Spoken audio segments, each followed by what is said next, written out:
Olá, pessoal.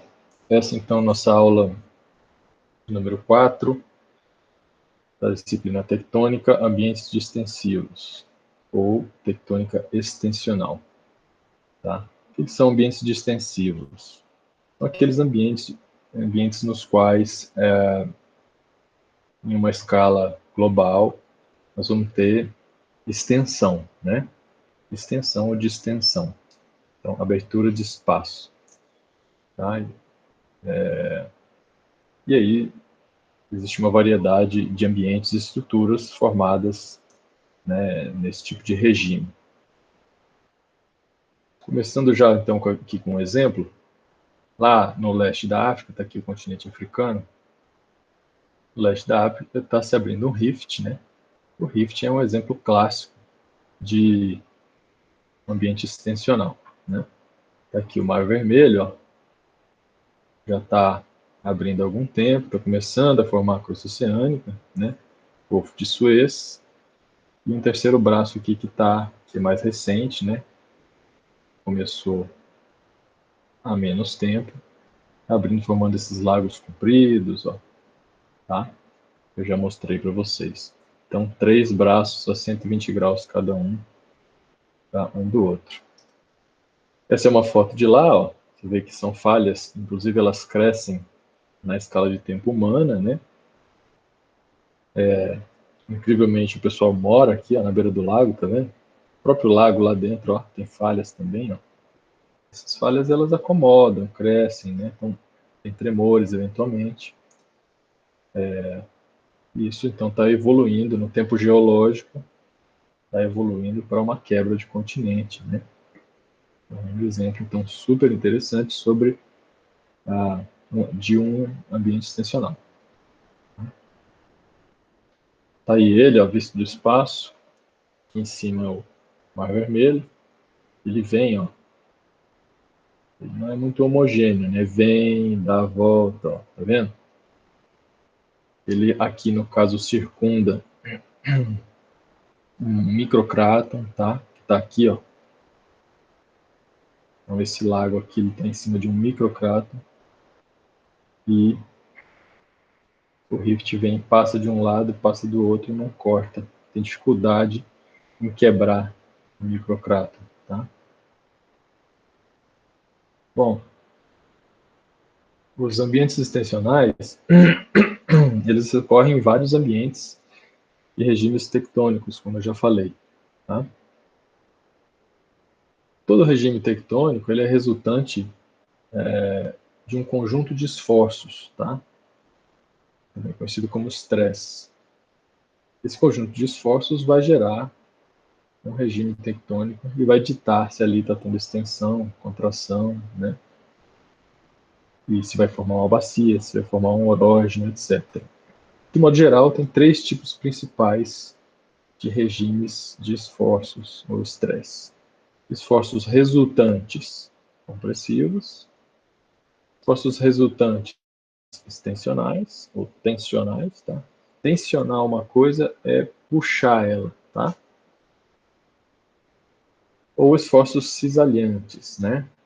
Um exemplo clássico de um movimento de cisalhamento são as duas lâminas da tesoura, tá? A tesoura, as lâminas não se encontram uma com a outra e param no limite uma da outra. Elas passam através, né, uma da outra. Ok? Isso é o cisalhamento. Vou ver melhor. Então, são 3 tipos básicos, tá? Obviamente, existem tipos intermediários, tá? Então, quais são esses tipos? Esforço tensional, eu estou puxando, né, como se fosse se eu imaginar um objeto, ou um trecho de crosta, eu estou estendendo aquilo. O esforço compressional, eu vou estar espremendo aquilo, tá? Comprimindo.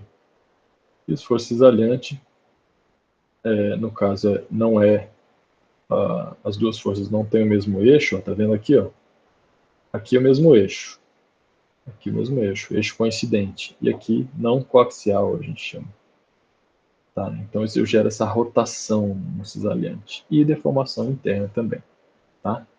Então, no extensional, eu vou gerar ou elongamento ou rompimento. Elongamento, no caso do regime dúctil, tá? Comportamento dúctil, ou elástico ou plástico, ele vai deformar alongando. E no caso do regime rúptil, vai romper, tá? Vai quebrar, fraturar, etc. Pode levar ao aumento de volume. No esforço compressional, vou ter encurtamento. Tá?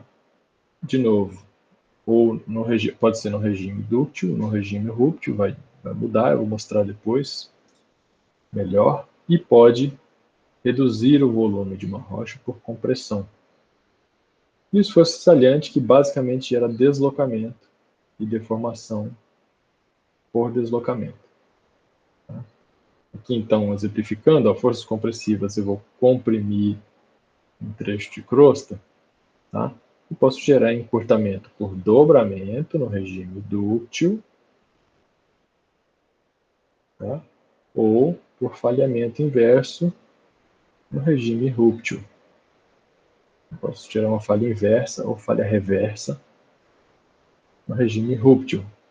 O regime rúptil geralmente ocorre em camadas mais superiores da crosta, onde está mais frio, né? Mais rígido, mais frio, rompe. Em maiores profundidades, se estiver mais quente, dobra. Ok?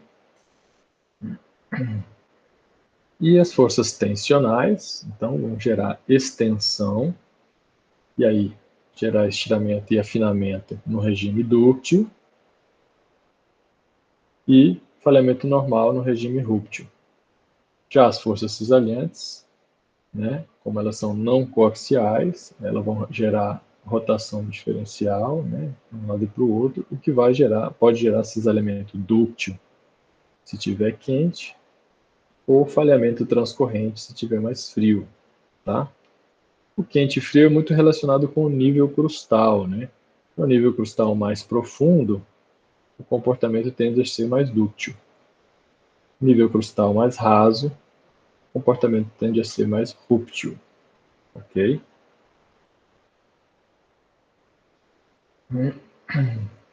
Então, aí nesse cartoon, a gente exemplifica, né, com um posicionamento de esforços, né, e no caso a letra sigma, letra grega sigma, seria o esforço, onde sigma 1 é o maior esforço, sigma 2 esforço intermediário e sigma 3 o menor esforço. Tá?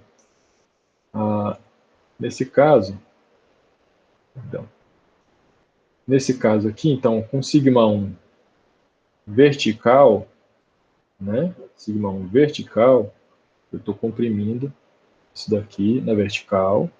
O sigma 3, que é o menor esforço na horizontal, o que vai acontecer? A rocha ela sempre vai fugir do maior esforço, tá? E ir em direção ao menor esforço. Ela vai escapar para onde tem menos tensão. E aí, então, no caso de um falhamento normal, por exemplo, que coincide também com a força da gravidade, gravidade é um esforço vertical, concorda? Então, sigma 1 vertical, geralmente é a atuação da gravidade, tá? Eu vou estar estirando em direção a sigma 3. E é como se eu estivesse comprimindo em direção a sigma 1, esforço principal. E o 2 fica aqui no intermediário, tá? Isso gera falhamentos normais, né, sistema Rift. Tá? Já se o esforço principal é lateral, tá? Se eu estou tendo a crosta sendo comprimida lateralmente, como é o caso, por exemplo, de uma zona de subducção, por exemplo, tá? Ou uma colisão continental, o esforço é horizontal. Aí, nesse caso, o esforço menor vai ser vertical, na maioria das vezes. Então, eu vou colocar as coisas para cima, porque a menor tensão está para cima, coloco as coisas para cima, tá? Se a gravidade permitir. Até quando a gravidade permitir, eu vou jogando para cima. Né? Quando a gravidade for mais forte, né, ou seja, se esse sigma 1 ficar fraco e a gravidade vencer, então aí eu não consigo mais jogar as coisas para cima. É o que acontece com as cadeias de montanhas já mais antigas, né, que perde-se essa força de compressão e ela começa a colapsar.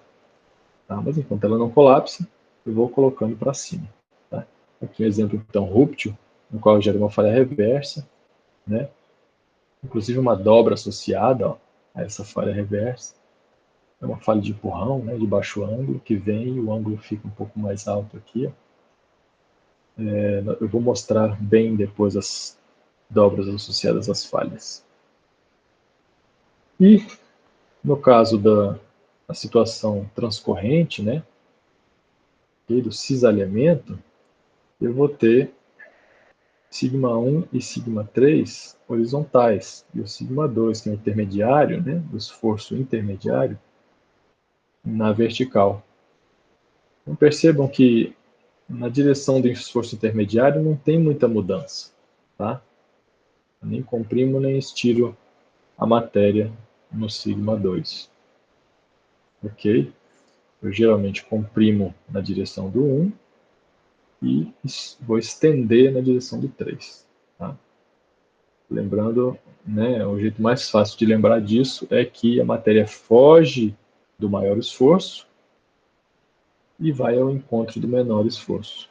Né? Foge do maior em direção ao menor, que é onde ela consegue ir. É para onde ela consegue ir. Tá?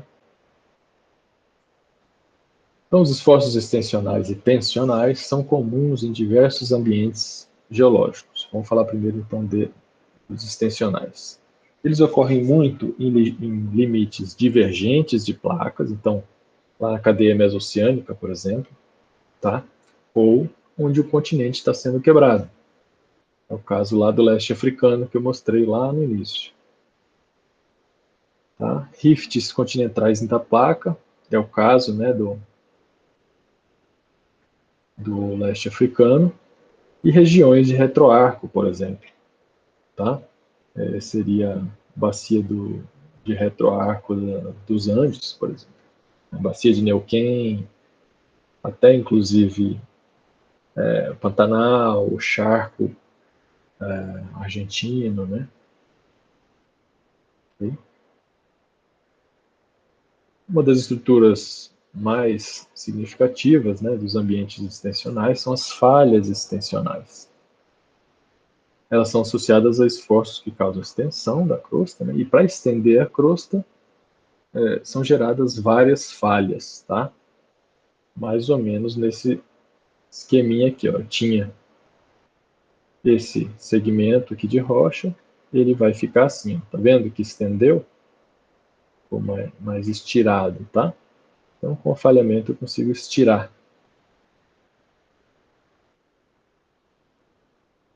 Aqui, de novo, um outro exemplo experimental, tá? Eu pego uma placa, pode ser de argila, por exemplo. Esses círculos são só para depois conseguir medir, são círculos perfeitos. Se eu aplico uma extensão, né? Se eu estendo, por exemplo, isso aqui que está embaixo dele, o material vai estender junto, gera várias falhinhas, e o que era circular ficou elíptico. Olha só. Tá? E geralmente eu tenho aqui a espessura. Vejam que a espessura mudou aqui, ficou mais fino, tá? Ó, que era mais alto, ficou mais baixo. Então eu diminuo a espessura e aumento o comprimento lateral no sentido da extensão. Aqui de novo, mais um cartão, né, de um bloco com tensão principal, né, sigma 1, tensão intermediária, sigma 2, e tensão menor, sigma 3. Então, no caso deste regime aqui, ó, estou exercendo maior tensão no sigma 1, então a matéria vai fugir do 1, ó, vai ser comprimida na direção do 1 e vai estender na direção do 3. Tá? Esse caso aqui. Nesse diagrama é mostrado que as falhas, geralmente, né, são geradas a ângulos conhecidos, tá? De geralmente, 45 graus, entre 45 e 30 graus da tensão principal. Experimentalmente é 45, na prática é 30. Por que essa diferença? Porque nos experimentos, os experimentos são controlados, né? Os materiais são um pouco mais homogêneos. Na crosta, as rochas são heterogêneas, né? Você não tem um tipo só de rocha na crosta, e aí acaba sendo diferente esse ângulo, tá? Aqui nesse diagrama já mostra as estruturas associadas, tá? Que seriam falhas normais, tá? Perpendiculares à direção de estiramento. Então, verdinho aqui, ó, direção de estiramento, certo? Menor tensão. Gera-se falhas normais. Esse quadradinho aqui, ó, é o símbolo de falha normal, tá, gente? Vocês vão se acostumando já que isso aqui é a vida toda de geólogo. Você vai bater o olho e entender que isso aqui é falha normal, tá? A direção do plano de falha normal é perpendicular à direção de estiramento, tá? Olha, aqui também, aqui dá para ver fácil, ó. O plano da falha está aqui, ó, e a direção de estiramento é essa, tá? Que é a direção da menor tensão. Okay? Número 1. Número 2, falhas de empurrão, tá? Paralelas à direção de estiramento e, obviamente, perpendiculares, o plano da falha, né? Perpendicular à direção de encurtamento. Você está encurtando e você tem que gerar uma falha e colocar coisa em cima de coisa para poder encurtar, tá? No regime rúptil. No regime dúctil, dobras. Isso aqui é símbolo de dobra, tá? Aqui, antiforme, aqui, sinforme, tá?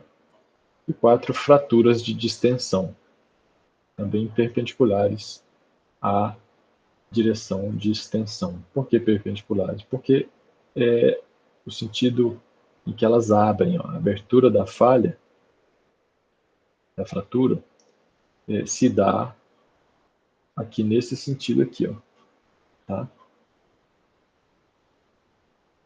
E aí ajuda a estender, obviamente. Então, em geral, nós associamos as falhas extensionais a falhas de rejeito de mergulho, tá?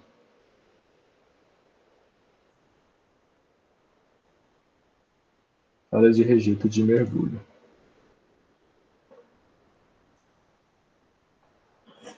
O que é falha de rejeito de mergulho?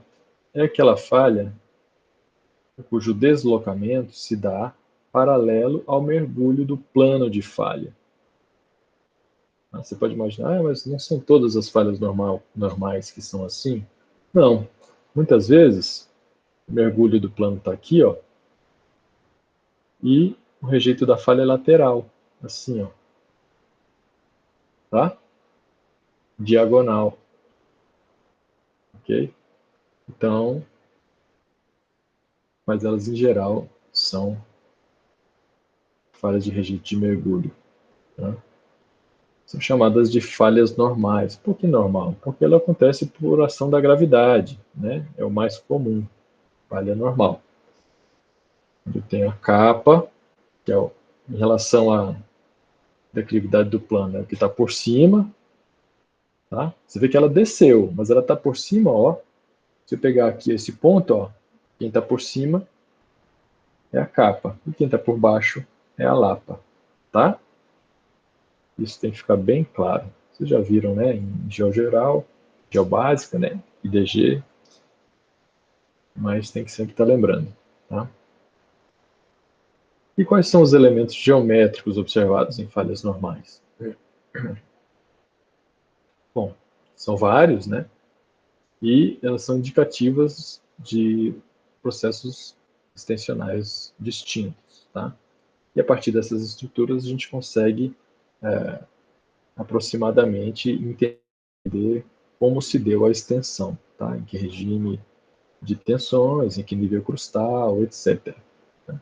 Então são os rollovers, as falhas sintéticas e antitéticas, Horsts e Grabens. Horst e Graben são nomes alemães, tá? É em alemão isso aqui. duplex extensional, falhas lístricas, falhas em dominó, falhas de descolamento e falhas de transferência. Calma que eu vou falar sobre cada uma delas. Rollovers. O que são rollovers? Em inglês, roll é rolagem, over é sobre, é o que rola sobre. Tá? Sobre o quê? Sobre uma falha. Tem uma estrutura de dobra. Então, rollovers são dobras associadas a zonas de falhas extensionais. Tá? Uma falha normal, que quando ela escorrega aqui ó, no plano de falha, a camada dobra. Ó, tá? E eu posso gerar anticlinais e sinclinais de rollover. Tá? Gerado então pelo arrasto, tem a ver com o atrito no plano de falha. Tá? O que é uma falha normal lístrica? É quando o plano de falha é curvo. Tá? Ó, falha lístrica, o plano de falha é curvo, né? E aí, nas falhas lístricas, é muito normal, né? Muito comum a gente ter rollovers, tá? Justamente pelo fato dela ser curva. Então, aqui no caso, é um exemplo de um anticlinal do tipo rollover. Essa é uma imagem sísmica, tá? De sísmica de reflexão. Tá aqui o mapa onde ela foi feita, ó, entre a França e a Espanha, né? Lá no Mar Mediterrâneo, tá? O Mar Mediterrâneo tem um montão de sal, né? E níveis sedimentares, pouquíssimo petróleo, né? Mas muito sal, porque o Mediterrâneo ele tem aquele fechamento ali entre a Espanha e a África, né? Aquele gargalo. E aquilo ali, quando o nível do mar baixa muito, né? No tempo geológico, claro, o mar Mediterrâneo seca muito, né? Não recebe a entrada de água do oceano. E aí a evaporação faz com que a concentração de sal, né, fique muito alta, e aí o sal precipita no fundo, né? Tá, isso dá uma dinâmica, né? A deformação é muito diferente, tá? A dinâmica de deformação por conta desse sal, né? O sal tem um comportamento plástico, né? Muito importante na deformação. Então, isso é sísmica, tá? Aqui em cima esse cinza é a água, tá? E aí depois vem os sedimentos, né? Aqui, quem interpretou a sísmica traçou essas linhas em níveis, né? Estratigráficos definidos, ó, foi seguindo, e com isso conseguiu definir falhas, ó. Falhas, nesse caso, normais, né? E identificou estruturas em rollover, ó, dobras associadas a falhas. Por que é importante o rollover, né? Porque se tiver, por exemplo, se nessa camada aqui embaixo, ó, essa camada embaixo da linha rosa tinha petróleo, tá? O petróleo vai migrar todo para cá, ó, para esse pontinho aqui, ó, tá? Que aqui está em detalhe. Ele vai ficar tudo aqui acumulado, ó, se isso for um selante, né? Ele vai ficar tudo aqui embaixo. E aí você tem que furar um poço exatamente aqui, ó, para encontrar o óleo. Né? O óleo ele migra, assim como o gás e o óleo ele migra para cima. Se ele encontrar um selante, se isso aqui for um selante, ele vai estar aqui. Tá? Então, principalmente anticlinais, tá? Em geologia do petróleo, são estruturas muito importantes, tá? Elas formam trapas físicas e ou químicas que armazenam petróleo, tá? Então, os rollovers são estruturas importantes, tá? Você vê que as camadas aqui embaixo, por exemplo, não sofreu deformação compressiva, então não tem um evento compressional, só tem um evento extensional. Então essas dobras elas só podem ser devidas ao falhamento, tá? Escorregamento da camada ao longo do plano de falha. Então, rollover. Falhas sintéticas e falhas antitéticas são termos também que vocês têm que estar familiarizados, tá? O que é sintético e antitético? Sintético não é no sentido de que, ao contrário de natural, né? Se é natural ou se é sintético, isso são termos se a coisa é fabricada ou se já existe na natureza. Não, não é o caso. Sintética e antitética nada mais é do que a orientação da falha, de subfalhas, né, em relação ao plano de falha principal. Tá? Então, a falha sintética, ela tem orientação, ó, o mergulho da falha, ó, o mergulho do plano de falha, tá para o mesmo lado que o mergulho do plano principal. Então, ela é uma falha sintética, porque ela mergulha para o mesmo lado da falha principal. E a antitética mergulha para o lado oposto da falha principal, tá? São falhas de acomodação. Sintéticas e antitéticas. Tá? Nesse caso, uma falha lístrica. Ó. Aí um exemplo ó, de afloramento. Tá? Uma falha aqui normal, tá? Lístrica. E aí, falhas antitéticas aqui. Ó. Tá vendo? Essa aqui pode ser uma sintética de uma maior, que não dá para ver, e essas antitéticas, tá? De acomodação. E aí, estruturas de Horsts e Grabens, tá? Outros nomes que vocês têm que estar familiarizados, ok? O que é o Horst? É a parte alta, tá, de uma seção falhada. Geralmente fazem parte de sistemas de rifts. É a nomenclatura básica de rift, tá?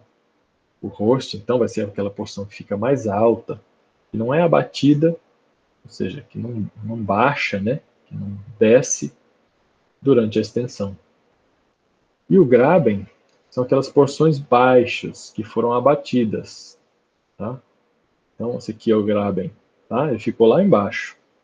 Geralmente tem sedimento grosso depositado aqui na base, depois enche d'água, formam-se rios, né? Paralelos ao eixo do Graben. E, eventualmente, forma uma bacia. Tá? Enche de água, forma um lago comprido, né? Também paralelo ao eixo do Graben. E aí vem sedimentos mais finos aqui. Então, é fácil, às vezes, numa seção estratigráfica, reconhecer que você está dentro de um Graben. E no Horst, não. O Horst ele vai ser erodido, né? Tá? E jogar sedimento aqui para dentro do Graben. E o M-Graben, né? Que são Grabens assimétricos. Veja que o Graben ele tem uma falha de um lado, outra falha do outro. Tá? Um Horst de cada lado. E o M-Graben não. O M-Graben, ó, só de um lado. Ok? Então, mais uma vez aqui, então, o Horst. Esse lado abateu, esse lado abateu, e o Horst ficou lá alto, tá? Esse desenho não está muito legal, está parecendo que esse bloco subiu, tá? Mas não é o caso. Esse e esse abateram. Forma o Horst, tá? Horst em alemão quer dizer sela, é a sela do cavalo, tá bom? E Graben abateu o bloco, falhas dos dois lados, tá? Um bloco abatido, um bloco baixo. Tá? O bloco que baixou ele não vai ser erodido, tá? Então ele preserva a estratigrafia dele. E além disso, vai ser preenchido com sedimento que foi erodido do Horst, tá? Dos dois lados do Graben. Okay? E um M-Graben, né? Quando tem só uma falha de um lado só, eu formo rollover, né? Eu formo falhas, além da principal, formo falhas sintéticas e antitéticas, né? Ok? Olha que foto interessante, ó. Difícil um afloramento desse no Brasil, porque depois que corta, né, se fosse um corte de estrada, por exemplo, um mês depois já está cheio de mato, né? Chove, a gente tem um clima propício para vegetação, para a formação de solo, e a gente não consegue ver. Né? Isso aqui, se não me engano, é lá no Marrocos, tá? Noroeste da África. Então, olha aí, ó. Isso aqui, ó, é um Horst ou é um Graben? aparentemente foi abatida, né? Essa camada aqui, ó, tá aqui, ó. Tá vendo? Ele desceu. Essa daqui, ó, continua aqui. Então, ele é um graben. Ok? Que é um duplex, tá? Existem duplex extensionais e também existem duplex compressivos. No caso do duplex extensional, tá? Ele é formado por lentes ou camadas imbricadas. Duplex sempre vai ser quando você duplica, né? Duplica, triplica, quadriplica, mas você sempre tem um imbricamento, quer dizer que você tem segmentos de rocha, né, em forma de lentes, né, muitas vezes sigmoidais, né, em forma de sigmoide, que são cavalgados um por cima do outro, né, ou no regime compressivo, que vai subir um em cima do outro, ou no regime extensional, que vai descer um por cima do outro, que é nesse caso aqui. Então, aqui é o duplex extensional. Ó. Estruturas também são importantes, principalmente para aquíferos, tá? Okay? Lá em Caldas Novas, a gente interpreta como um duplex compressional. Tá? Por isso que tem falhas tão profundas, por isso que a água chega a uma profundidade tão grande e aquece. Tá? Então, abaixo da falha principal, geralmente, às vezes pode ser em cima, mas nesse ponto aqui, ó, pode formar duplex extensionais. Está aqui um exemplo, ó. Tá? Os duplex, eles são formados então por essas lentes, né, sigmoidais, que são chamados também de cavalos. Tá? Então, os cavalos eles cavalgam um por cima do outro, né? Tá? E no caso de um leque de imbricação, então, leque de imbricação são estruturas de falhamento que partem, são falhas que partem da falha principal, tá? E abrem assim, ó, formando uma estrutura que parece, que lembra um leque, né? E que são imbricadas, né? Que é uma apoiada na outra, tá? Então aqui, numa falha, principalmente em falhas normais e falhas reversas ou falhas de baixo ângulo, de empurrão, né? É comum a gente ter rampas, que são partes, porções da falha de mais alto ângulo, patamares, que são porções da falha de baixo ângulo ou horizontais, rampa de novo, patamar de novo, e assim a falha trabalha, né, com rampas e patamares. Patamar, rampa, muito comum. Tá? E quando você tem, então, um duplex, né, tanto extensional quanto compressional, você geralmente tem uma falha de base e uma falha de topo que envolve esse duplex. Tá? Isso a gente vê em afloramento, né, em escala métrica, mas vê em escala centimétrica às vezes também, mas vê em escala quilométrica. Tá? TF da UNB 2016, a gente viu um desse subindo uma serra lá de centenas de metros, tá? Num afloramento, uma drenagem que cortava a serra.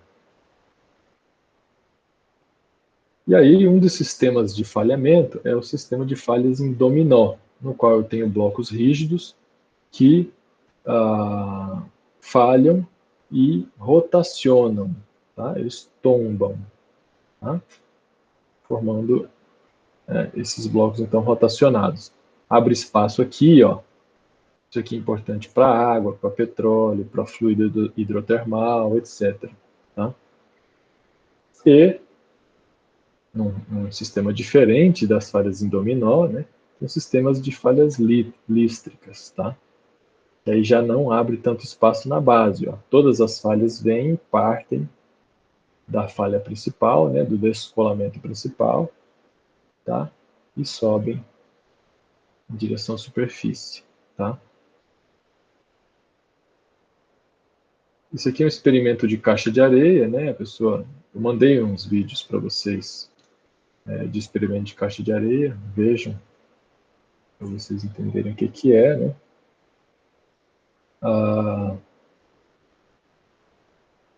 Os sistemas extensionais, então, em caixa de areia é muito comum, tá?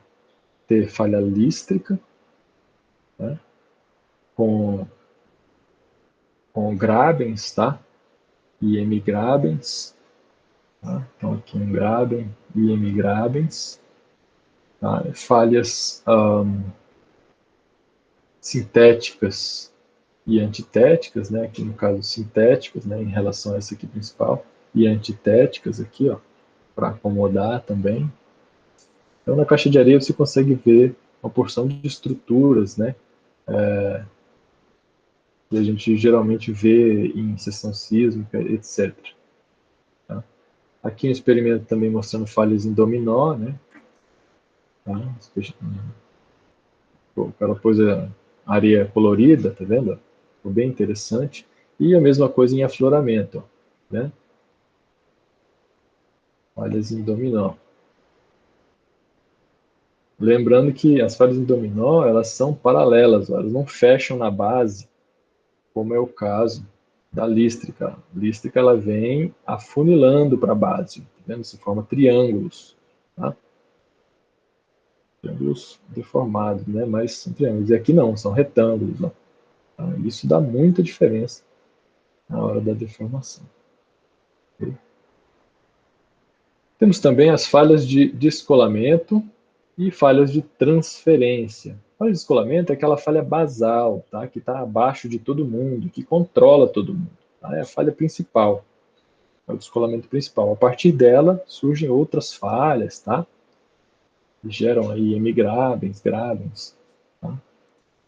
E as falhas de transferência, elas estão entre um sistema e outro, e elas surgem em função da velocidade, da diferença de velocidade e intensidade de abertura, tá? Num lugar ou outro. Então, por exemplo, se aqui eu estou abrindo mais do que aqui, ó, eu vou ter que ter uma estrutura entre essas duas porções de crosta que vai transferir esse movimento mais amplo aqui e menos amplo aqui, tá? Então eu preciso dessas falhas de transferência para amortecer essa diferença de velocidade em vários trechos de crosta, tá? Se eu tiver um trecho muito grande com velocidade igual, aí eu vou ter poucas falhas de transferência. Essa velocidade vai mudando, tá, ao longo de um sistema extensional, vou ter muitas falhas de transferência. Okay?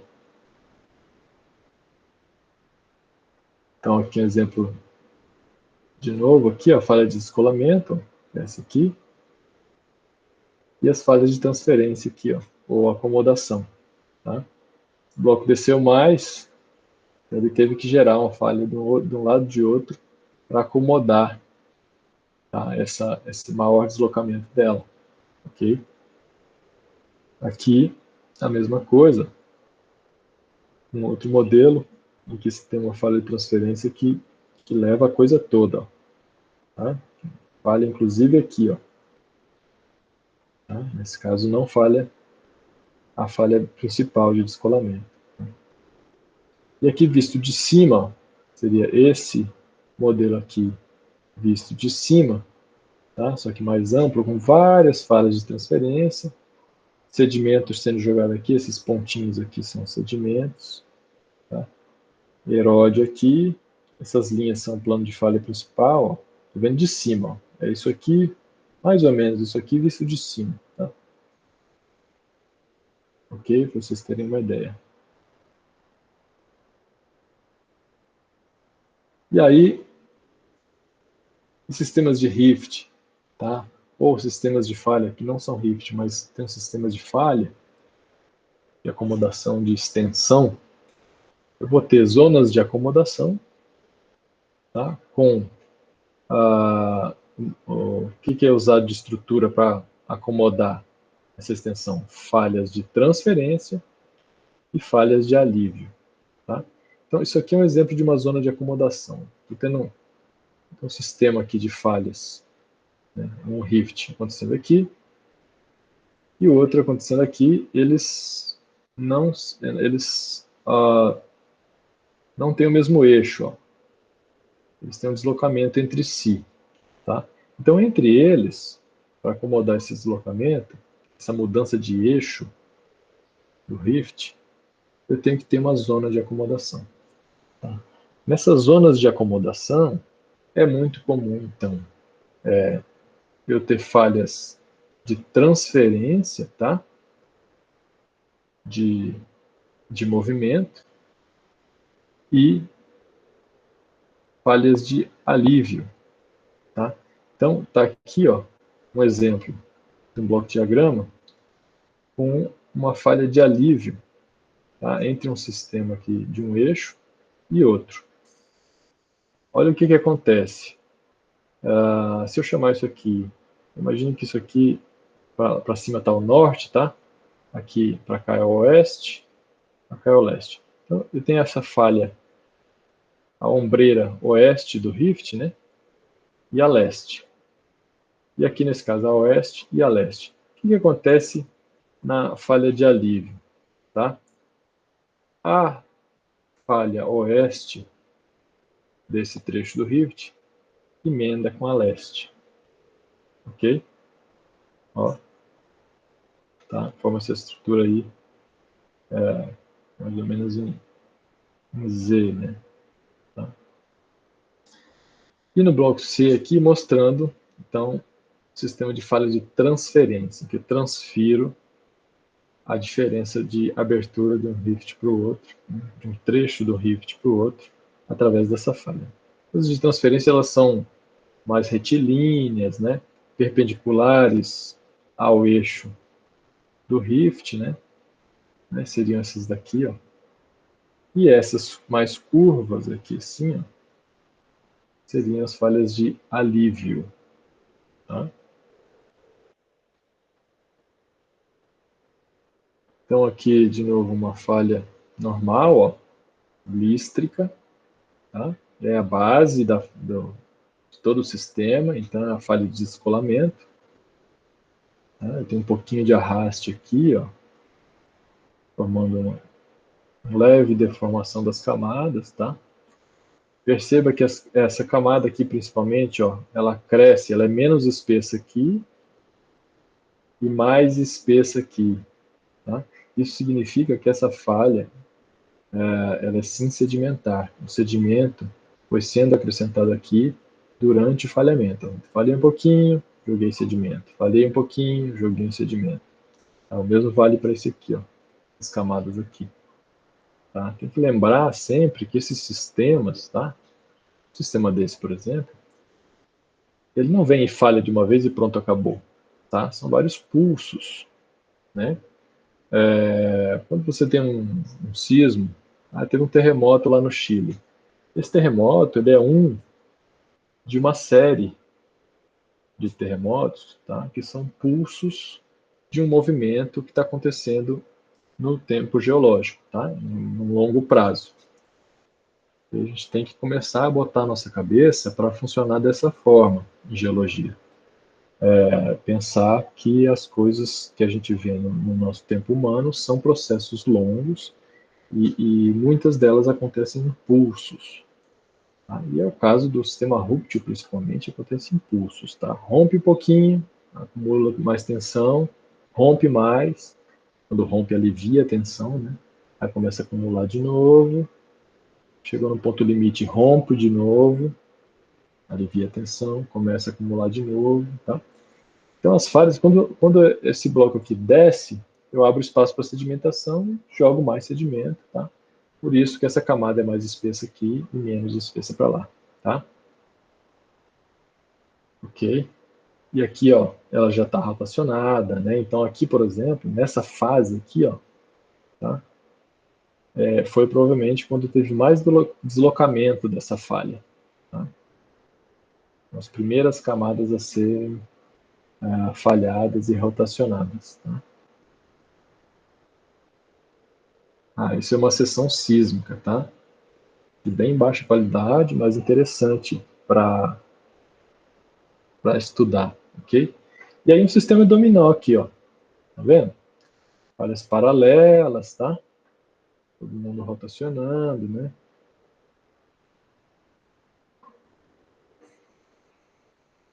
Esses sistemas, então, de estruturas estacionárias, como eu já disse, ocorrem em diversos ambientes, tá? Tem que frisar bem isso. E são 3 categorias básicas de estruturas extensionais. Aquelas que ocorrem por deslizamento gravitacional, então é a força da gravidade puxando, né? São escorregamentos, deslizamentos, etc. Tá? Aquelas em que há subsidência de margem passiva, tá? Então é uma tectônica gravitacional, mas a força principal é a subsidência, ou seja, eu estou baixando o substrato. Tá? Eu estou numa margem passiva, ela está estendendo, né? Está abrindo mais o oceano, e essa abertura, né? Essa continuidade da abertura do oceano gera abatimento da margem passiva, ou seja, subsidência. Eu vou subsidiar, vou rebaixar, tá? Essa crosta, okay? E vou gerar, então, várias estruturas com esse rebaixamento. Tá? Elas estão interligadas. Né? Geralmente a subsidência gera deslizamento gravitacional. E sistemas de rifts, tá? Que podem acontecer lá no sistema mesoceânico, né? Cordilheira mesoceânica, é um rift, tá? Um sistema de rift evoluído já, tá? Que era um rift intracontinental, né? Aqui, ó, rift continental, que evoluiu para uma cordilheira mesoceânica. Tá? Nesses dois sistemas, tá? Eu gero falhas extensionais associadas a colapsos gravitacionais. E no sistema de rift, eu gero o sistema de falhas extensionais crustais. Tá? Então, claro que a gravidade atua, mas é muito mais a extensão crustal lateral que está trabalhando. Tá? E aqui é muito mais a gravidade que está trabalhando e não a extensão lateral.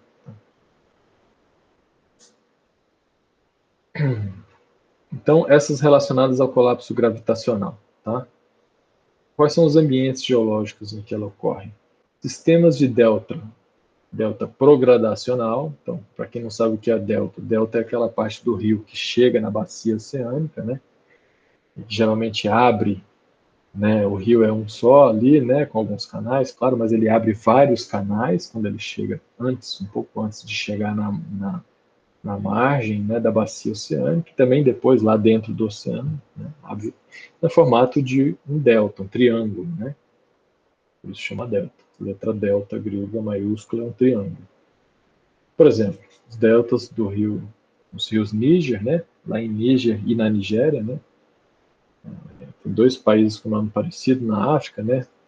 Então, ali onde a África faz a curva ali, né? Em cima do Congo, a norte do Congo, tem Níger, ali já no sul do deserto do Saara, e depois abaixo, a sul do Níger, a Nigéria. Então, o rio Níger, ele vem, atravessa o Níger, e passa pela Nigéria e entra no Oceano Atlântico, na África. E o delta do Amazonas, por exemplo. Tá? Nesses deltas, eu vou jogando sedimento, então tem muito sedimento ali, né? Bastante sedimento, e o próprio peso do sedimento, né? E também a abertura desse oceano vai gerar estruturas de colapso gravitacional, tá? Associadas à subsidência. As margens continentais passivas, né?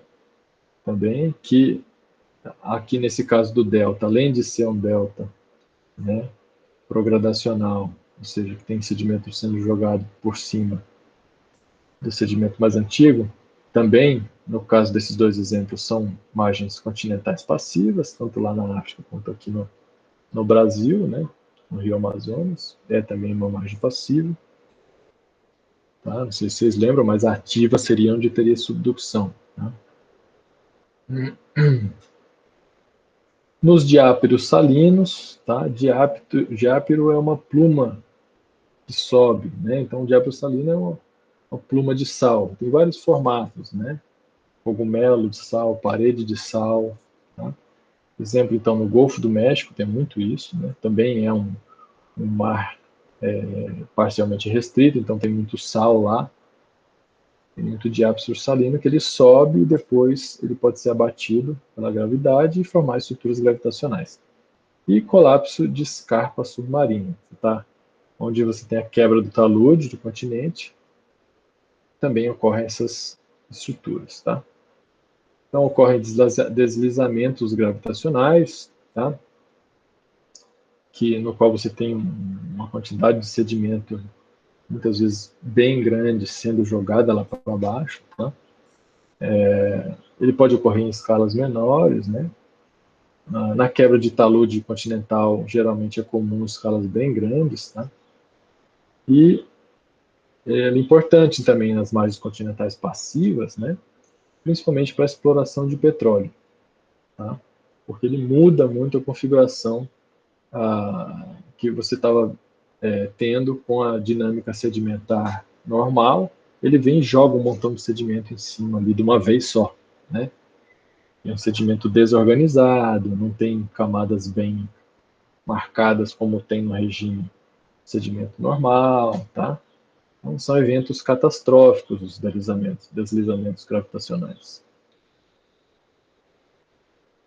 E ele ocorre pela nucleação de uma falha, tá? Então, essa protuberância de sedimento que gera uma anomalia gravitacional né, de peso desse sedimento, tá? Que vai gerar uma falha aqui na base e esse sedimento vai escorregar, tá? Ele não está ainda litificado, não é rocha, é sedimento ainda, tá? Vai escorregar aqui por esse descolamento basal, vai gerar falhas internas, né? Que são normais aqui atrás, ó, e reversas aqui na frente, porque aqui eu vou ter compressão. O sedimento chegando mais aqui, ó, deslizando mais, e aqui já querendo parar, vai gerar essa compressão aqui nessa região e extensão nessa região. Tem um bloco de diagrama de um exemplo, ó. Ficou pesado, a gravidade estava atuando, deslizou, gera falhas normais aqui atrás, ó, tá? Imbricadas, ó, lístrica, e compressão aqui, ó. Falhas reversas, dobras, cheio de dobrinha aqui, ó, fluxo dúctil na base, tá? A figura do Fossen em 2010. Nos livros do Fossen mais novos, tem ela também mais, já mais moderna, um pouco melhorada, tá? De novo aqui uma seção sísmica, então, tá? Essas linhas são refletores sísmicos, né, que refletem a onda sísmica. São geralmente camadas que conseguem refletir melhor, tá, a onda sísmica, geralmente mais densas, tá? Repare então que não tem muita falha aqui embaixo, né? Só que aqui em cima, né? Está todo interpretado já, né? Rabiscado, mas um dia eu mostro para vocês uma seção sísmica não interpretada e a gente interpreta ela do zero, tá? Mas tem uma falha basal aqui, ó, com falhas normais. Então aqui um escorregamento, ó, tá? Uma escarpa. E lá na frente eu vou ter, então posso ter, né? Compressão, tá? E aqui, então, vou ter depósito em massa. Vai chegar toda essa massa de sedimento, vai chegar e ser depositado aqui de forma caótica, né? Com blocos remobilizados, etc. Isso é um exemplo real, lá na foz do Amazonas, tá? O Amazonas, principalmente, coloca muito sedimento, mais do que dá para comportar. E, eventualmente, você tem que dar uma falhada e jogar esse sedimento, né, lá para baixo, ok? No caso em que há subsidência, né, em que ocorre subsidência, ou seja, esse trecho de crosta continental está subsidindo, né, está descendo, tá? Você gera também essas falhas normais, tá? E isso é muito comum em margens continentais passivas com alta taxa de sedimentação. Tá? Então, isso é normal. Então, na margem brasileira, onde você chega com grandes rios, isso é normal de acontecer. Tá? Essas falhas, então, são chamadas de falhas de crescimento. Por que crescimento? Porque tem muito sedimento sendo aportado e ele precisa se acomodar e isso aqui gera espaço para ele se acomodar a partir do peso dele e da subsidência. Aqui um exemplo mais abrangente, né? Seria uma interpretação de uma seção da crosta, pegando aqui a crosta continental e a transição da crosta continental para a crosta oceânica, aqui, ó, tá? Com camada de sal, essa camada mais escura, ó, veja como o sal vem e entra, ó. Tá vendo? Sobe, forma de ápiros, tá bom? Super importante para o uso do petróleo e para o estudo da deformação, tá? Margens passivas com sal e sem sal têm uma deformação completamente diferente, tá? Um comportamento de evolução completamente diferente. Tá? Então, aqui vai ser a planície costeira, né? Okay? Começa aqui a água, ó, rasa, né? Na plataforma continental, ok? E depois você vai ter fim da plataforma, quebra de talude e aí oceano, né? Com crosta oceânica, ok? Nessa transição, a crosta continental vai ser estendida, né? Muito por sistemas de falhas com imbricamento, né? Às vezes sistema dominó, sempre com descolamento basal bem pronunciado, né? Tá? Mas sistema imbricado muito comum, tá? E extensão tanto por gravidade quanto por subsidência podem ocorrer, ok? Aqui então a morro, que é o limite crosta-manto. Basicamente o que acontece é que você tem, no caso aqui de uma plataforma, né? Eu tenho a plataforma e uma quebra de talude e aqui a bacia marinha mais profunda, tem um peso aqui muito maior do que aqui, né? No caso de plataformas em que você tem camadas de sal, né? O sal, né? Ele tem aquele comportamento bem diferente da rocha, né? Na deformação e ele preenche espaços, né? Ele deforma com uma facilidade muito grande, de forma plástica. E então dessa forma, conseguir você ter um peso maior do que aqui, a tendência é você falhar aqui por gravidade e o sal se deslocar, ó, na direção lá da menor tensão. Então vale aquela questão lá de que a rocha e o sal, né, como rocha, né, monominerálica, ou até, às vezes tem mais de um tipo de sal, né, ele vai se deslocar da maior tensão para a menor tensão. E aí acumula sal aqui, ó, tá, nessa parte. E é lá onde tem falhas imbricadas, dobras, tá, acúmulo de sal. E aqui a camadinha de sal vai ficar mais fininha, tá, exceto quando ele vai preencher espaço. É o caso aqui, ó. Então essa seção aqui, ó, é uma seção real aqui sísmica, ó, e o pessoal furou poços de petróleo, né, em locais estratégicos, pensando já nessa deformação, tá? Com essa interpretação. E, então, tá aí a importância de entender esses mecanismos, tá? Se for furar poço aqui, a interpretação de furar o poço, né, a alocação do poço, a interpretação do porquê ele ser furado ali é completamente se você for furar aqui nessa região de contração, ok? Um outro exemplo de seção sísmica é esse da margem passiva da Namíbia, tá? A Namíbia é ali já no sudoeste da África, né? E é um lugar clássico, né, de turismo geológico. Assim. Você tem muito pouca vegetação, muito pouco solo, então tudo aflora muito bem, né? A maioria dos geólogos quer um dia ir visitar a Namíbia, tá? Eu, inclusive. Mas isso é lá na margem passiva, tá?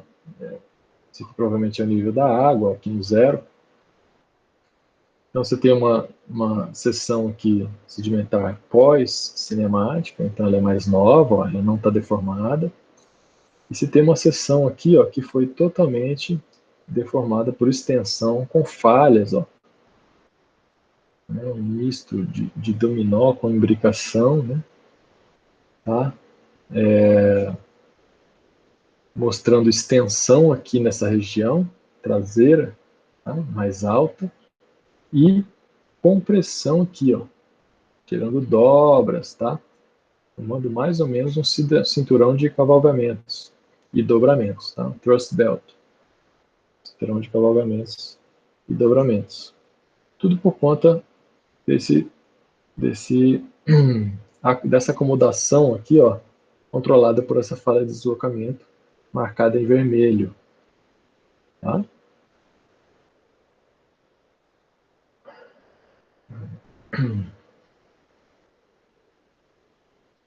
E aí os sistemas Rift, né? O Rift, ele tem início com o estiramento, né, por forças tectônicas, tá? E depois nós vamos falar dos motivos, mas esse estiramento ele começa a ocasionar falhas perpendiculares à direção do estiramento, tá? É uma fase em que você tem enxames de diques, vulcanismo fissural, entumecimento, tá vendo? Um leve arqueamento da crosta, fica alto, tem um pouco de erosão, rios, etc. E aí você começa a falhar, né? Gera grabens, hemigrabens, né? Horsts, e começa a encher isso aqui de sedimento. Tá? E aí você tem sedimentos da fase pré-rift, que é o que estava lá, a camadinha amarela é pré-rift, já estava lá antes do rift, né? Sim rift, sim, quer dizer, durante o rift, e pós-rift, tá? Então, pré-rift é antes do rift, sim rift é durante, e pós é depois do rift, tá? Isso é super importante, e saber identificar sedimentos de cada fase. Sedimentos pós-rift não são falhados, tá? Porque já não estava mais tendo, o rift já tinha parado, já não estava mais abrindo, tá? Isso no caso de um rift abortado, né? Basicamente, né? Um holocausto. Mas o sim rift, ele ele é falhado, tá? E principalmente o pré-rift é todo falhado, né? Aí tem dois tipos básicos de rifteamento, tá? Dois tipos básicos de rift, bem diferentes, e que dizem respeito ao processo que gerou aquele rift. São o rift ativo e passivo. O ativo é gerado pela ascensão de material quente do manto, tá? Manto astenosférico, que é aquele manto mais raso, né? Que está ali na astenosfera, ok? São plumas de calor que geram fusão parcial, quando a pressão permite, né? Em pressões mais baixas, essa pluma de calor gera fusão parcial, tá? E vai gerar magmatismo. E aí esse rift, então, é o melhor candidato a evoluir para um oceano. Ele tem mais energia para abrir e gerar de fato um oceano. É o caso ali do Mar Vermelho, que está evoluindo para um oceano. É o caso do Atlântico, que já evoluiu para um oceano, já é um oceano, né, bem desenvolvido. Chama-se processo de tafrogênese. Então, rifteamento ativo é tafrogênese, tá? Que é o contrário de orogênese. Eu já falei várias vezes, orogênesis é a formação de orógenos, que são cadeias de montanhas, né? Que se formam ou por colisão continental, né? Ou por subducção de placa oceânica, né? subcontinental, né? São orógenos. E o contrário de orógeno, de orogênese, é tafrogênese, tá? Rifts ativos. E o rift passivo, né? Que é um rift que se forma por esforços remotos, distantes, relacionados à tectônica de placas. Tá? Vamos entender melhor cada um deles. O ativo, ele é dominado por magmatismo, então tem muito magmatismo, tá? Tanto vulcanismo, ao vulcão, tá? Quanto plutonismo. Quem não lembra a diferença, por favor, estude novamente, porque isso é coisa básica. Então, tem a pluma, gera fusão parcial, vou gerar plutonismo e vulcanismo associado ao rift, tá? Então, o refrigerante ativo tem muito mais magmatismo, mais volume. E ele está associado a anomalias térmicas, tá? Gera afinamento crustal, geralmente até 70%, então bastante afinamento crustal, né? A crosta afina muito, tá? Isso aqui, ó, é tudo a litosfera, aqui já é manto, litosfera, aqui crosta, tá? Então, afinamento crustal, e sua evolução pode resultar na abertura de oceanos. Exemplo, leste lá da África. O que está acontecendo lá é um rift ativo. Tá? Tem uma pluma embaixo do leste africano. Né? E aí ele gera o ciclo de Wilson, que é aquele ciclo de abertura e fechamento de oceanos que a gente estudou em geologia básica. Né? Olha só a importância daquilo. Né? Eu tenho, por exemplo, se eu tiver lá um continente antigo, né? Ele está lá estável, ele pode vir a ser rifteado, esse rift pode evoluir para uma bacia oceânica, essa bacia oceânica vai envelhecer, ficar senil, né? Vai começar uma subducção, consumir uma placa toda e fechar de novo. Então, é um ciclo de Wilson, tá? De abertura e fechamento de oceanos. E, então, é super importante, então, nos regimes distensivos, porque é uma evolução de um sistema Rift que vai para o sistema Drift, né? Isso em português a gente escreve assim, ó, Rift, Drift, mas o termo em inglês é Rift, Drift. E Drift é a parte em que ele diverge, a parte que o oceano se expande, né? O Oceano Atlântico, então, por exemplo, está na fase Drift, tá? Fase Rift já foi. Então, tudo começa, então, com domeamento da crosta, tá? Vulcanismo, ó, fissural, principalmente, um pouco de erosão aqui, já que eu tenho domeamento, né, soerguimento. Depois a fase rift começa com grandes lagos, né, principalmente lagos retilíneos, paralelos ao eixo do rift, e vulcanismo alcalino, principalmente, né. Depois a fase SAG. SAG é um termo, né, para bacias de subsidência, tá? Eu tenho uma subsidência térmica, né, controlada, né, então pelo fluxo de calor, enxames de diques, mares lineares, então já tem um mar aqui, ó, que vai ser linear ao longo do eixo do rift, né? Começa a geração de crosta oceânica, é o início dela, né? E depois a fase drift, tá? Muitos rifts são extintos na fase SAG, tá? Não evolui para um oceano, acaba ali, tá? Mas outros vão para a fase drift, e aí forma-se a cadeia mesoceânica, né? Consagra-se então um mecanismo de formação de crosta oceânica e passa a ter vulcanismo toloítico, né? Que é aquele ferro magnesiano, formando então margens passivas dos dois lados, ó, tá? E aí, nos rifts, eu tenho diferentes fases de sedimentação, já falei mais ou menos ali em cima, né? A fase pré-rift, tá? Que são depositados antes da ruptura, então nessa fase, ou antes da fase aqui, ó, dessa fase aqui, ó, ou durante ela, eu vou ter o sedimento pré-rift. Aqui, sim rift, né? e aqui pós-rift, na margem passiva. Tá? E caso ele não venha virar um oceano, posso ter um pós-rift também na fase SAG. Então, pré-rift antes da ruptura, sim-rift durante, né? SAG na fase Golfo, né? Muitas vezes tem deposição de sal, né? A fase ali de selamento, né? de petróleo, por exemplo, que se formou na fase rift, na sim-rift. Tá? Matéria orgânica na sim-rift, que vai sedimentando para formar o petróleo depois, e a fase SAG seria o sal e aí sela o petróleo.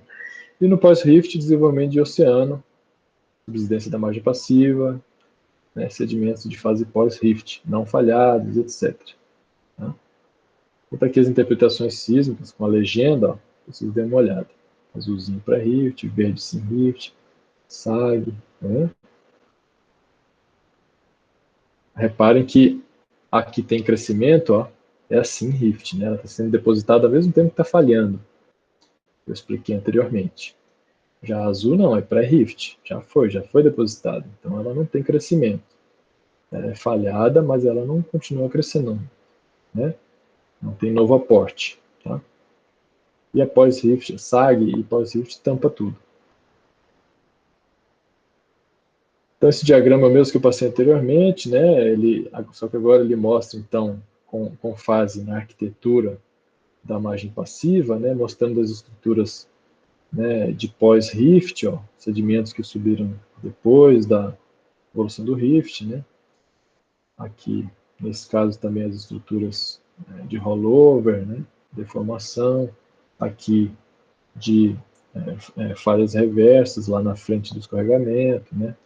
Aqui lá atrás extensional, aqui na frente compressivo.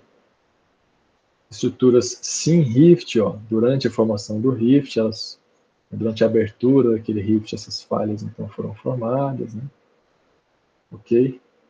Só para dar uma geral numa seção zona da crosta continental até a crosta oceânica, tá? Isso aqui é importante vocês terem em mente. E aí o exemplo, né?